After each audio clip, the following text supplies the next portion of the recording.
Welcome to Rozgarpur. Hi friends, hi students, कैसे हैं आप सभी। तो मैंने आपको कल नंबर सिस्टम पढ़ाया था।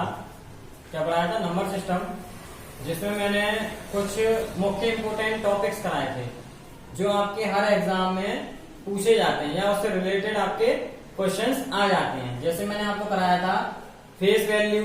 क्या कराया था? फेस वैल्यू, प्लेस वैल्यू कराया था। उसके बाद में मैंने आपको नेचुरल नंबर कराया था, है ना। नेचुरल के बाद मैंने आपको इंटीजर्स कराए थे, है ना। ऐसे कई नंबर्स कराए थे जो आपके नंबर सिस्टम के अंतर्गत आते हैं। अब आगे के जो नंबर्स हैं वो आप समझिए। देखिए आगे कौन से नंबर्स हैं।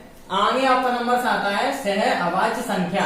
जैसे हिंदी में कहते हैं सहअभाज्य संख्या। क्या कहते हैं? सहअभाज्य संख्या। जैसे इंग्लिश में कहते हैं को प्राइम नंबर। क्या कहते हैं?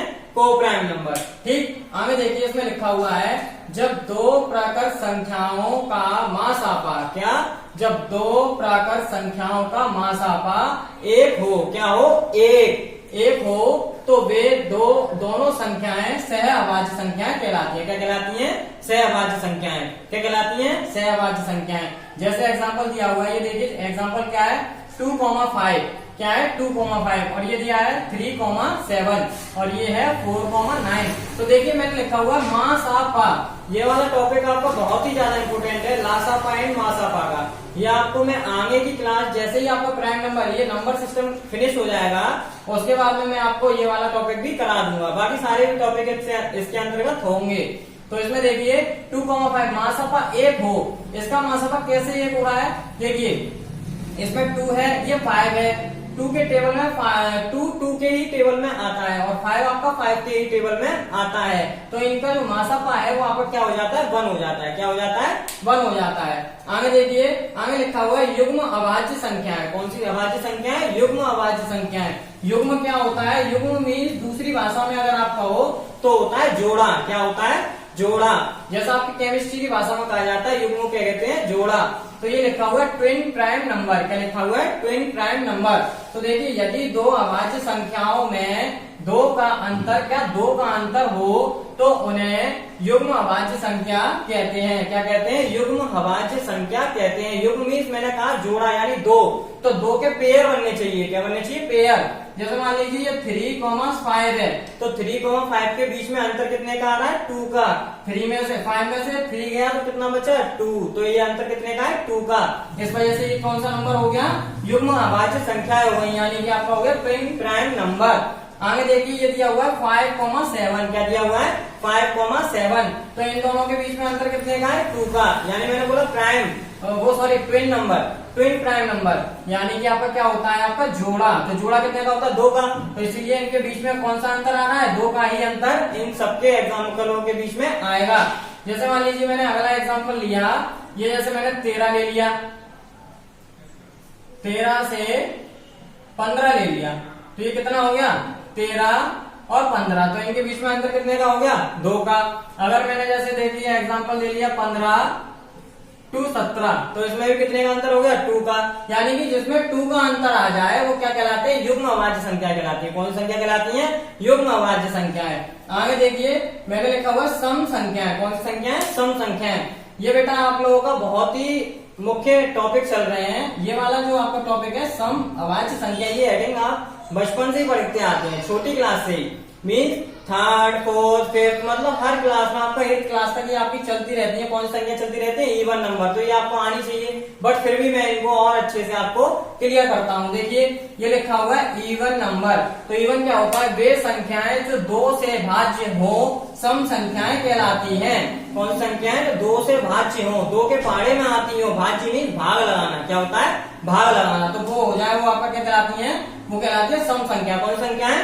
सम संख्या है। देखिए 2 के टेबल में 2 आता है 1 बार, 2 के टेबल में 4 आता है 2 बार, 2 के टेबल में 6 आता है 3 बार। यानी कि 2 के टेबल से सभी संख्याएं कट जाती हैं। इसी तरीके से अगर मैं एग्जांपल में लूं 10, तो ये भी 2 के टेबल में आता है।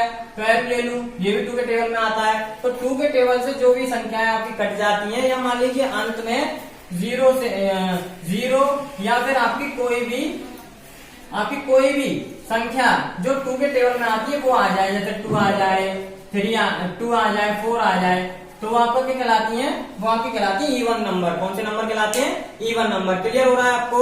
यदि आपको क्लियर नहीं हो रहा है तो आपको नंबर, एक व्हाट्सएप नंबर आपको प्रोवाइड किया जाएगा, उस पर आप लोग अपनी क्वेरीज पूछ सकते हैं मैसेज के द्वारा।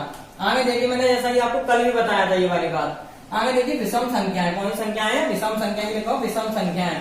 तो ये कौन से नंबर होते हैं, ऑड नंबर होते हैं। कैसे नंबर होते हैं, ऑड नंबर। ऑड नंबर होते हैं ऐसी संख्या, ये इसके जस्ट अपोजिट होते हैं, ये 2 के टेबल से नहीं कटेंगे। ठीक, तो ये लिखा हुआ है ऐसी संख्याएं जो 2 से पूरी तरह विभाजित ना हो विषम संख्याएं कहलाती हैं। ठीक है, 2 से विभाजित नहीं हो रही है तो वो क्या कहलाएंगी, विषम संख्याएं। जैसे एग्जांपल दिया हो 1, 3, 5, 7, है ना। इसके आगे भी और भी एग्जांपल हो सकते हैं जो आपके किससे निकटते हैं, 2 के टेबल में ना आए। बस ये ध्यान रखना 2 के टेबल में ना आए। तो आपका 17 हो गया, 15 हो गया, है ना। तो ये आपको कौन से होते हैं, ये आपके होते हैं विषम संख्याएं होती हैं। कौन सी संख्या होती है, विषम संख्या। क्लियर हो रहा है आपको? आगे देखिए, आगे लिखा हुआ है परिमेय संख्या। कौन सी संख्या है ये, परिमेय संख्या है, जिन्हें हम इंग्लिश में कहते हैं रेशनल नंबर। कौन से नंबर, रेशनल नंबर। तो ये देखिए P अपॉन Q के रूप में, कैसे रूप में, P अपॉन Q के रूप में परिमेय संख्या कहलाती है। मतलब P अपॉन Q के रूप में अगर लिखी जाए संख्या तो वो क्या कहलाती है, परिमेय संख्या कहलाती है। जैसे आप इंग्लिश में क्या कहते हैं, रेशनल नंबर। क्या कहते हैं, रेशनल नंबर। आगे देखिए इसका एग्जांपल, जैसे कि 1/2 मीन्स ये हो गया P। जैसे मैंने ऊपर वाला P लिखा है, नीचे वाला Q लिखा है, तो उसी तरीके से 1/2, तो 1 आपका हो गया P और Q आपका हो गया 2। क्लियर है? आगे देखिए, जैसे ये लिखा है 3 और ये लिखा है 2, तो P का जो मान हो गया वो हो गया आपका 3 और नीचे Q का मान हो गया वो अपना हो गया 2।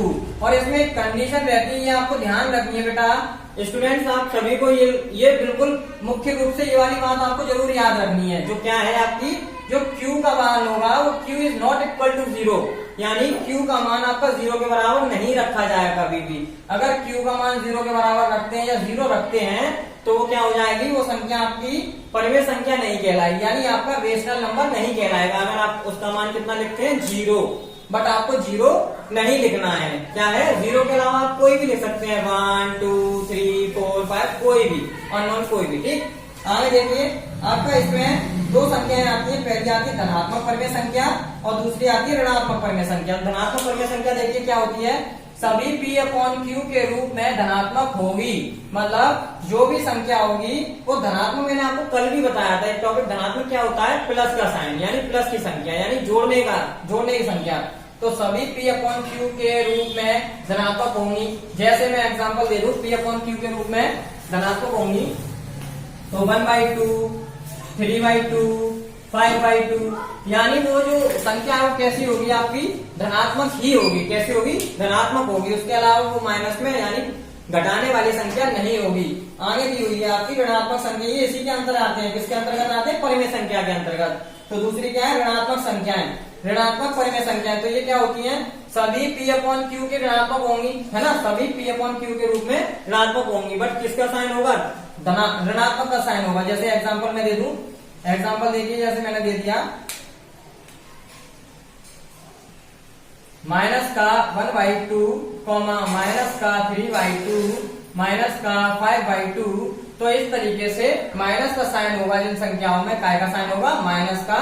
तो वो आपकी कौन सी संख्या होंगी, ऋणात्मक परिमेय संख्या। कौन सी संख्या होंगी, ऋणात्मक परिमेय संख्या, जिन्हें हम क्या कहते हैं, घटाने वाली संख्या, घटाने का साइन लगा होगा।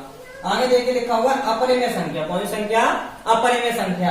आप मेरे वर्डों को ध्यान से सुने और ये नोट कर लें, जो भी आपको टॉपिक पढ़ाया जा रहा है। आप यकीन मानिए आपका यूपीएसआई से लेकर के किसी भी कॉम्पिटेटिव एग्जाम में इनमें से क्वेश्चन आपका आना ही आना है, और वो भी आता है। तो ये आप अगर थ्योरी आप अच्छे से नहीं पढ़ेंगे, अगर आप उनको जानेंगे नहीं नंबर्स को, तो आप उनके क्वेश्चन भी हल नहीं कर पाएंगे। अगर आपको क्वेश्चन हल करने अच्छे से, बट बिल्कुल स्ट्रेट तरीके से, बढ़िया तरीके से अगर क्वेश्चन हल करने हैं तो आपको क्या पढ़ना पड़ेगा, ये संख्याएं पढ़नी पड़ेंगी, जो कि मैं पहले पढ़ा रहा हूँ। ठीक, मैंने आपसे क्या कहा, 0 से लेकर के चलूंगा, तो मैं 0 से ही लेकर के चल रहा हूँ। 0 इज इक्वल टू हो जाता है क्या, हीरो, अगर आप अच्छे से पढ़े तो। ठीक, आगे देखिए अपरिमेय संख्याएं। कौन सी संख्याएं, अपरिमेय संख्याएं। तो ये क्या होती है, अपरिमेय संख्या होती है इरेशनल नंबर। कौन से नंबर होते हैं, इरेशनल नंबर।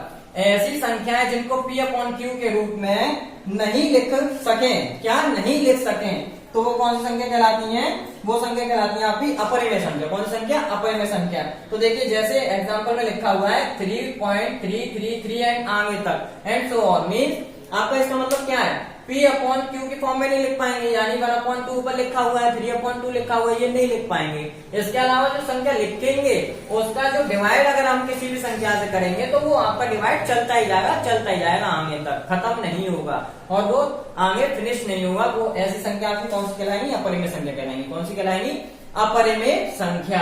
आगे आपके टॉपिक्स कुछ और टॉपिक्स हैं, यानी कुछ और डेफिनेशंस हैं, उसके बाद इस चैप्टर की सारी डेफिनेशंस खत्म हो जाएंगी। तो वो मैं आपको कल दोबारा से ऐसे ही इसी टाइम पे आपके साथ आऊंगा और आपको अच्छे से बताऊंगा। इस टॉपिक के अंतर्गत आपको जो भी प्रॉब्लम्स आए तो वो आप किस पे? मैसेज के द्वारा आप सेंड कर सकते हैं। और आज की क्लास को हम यही विराम देते हैं।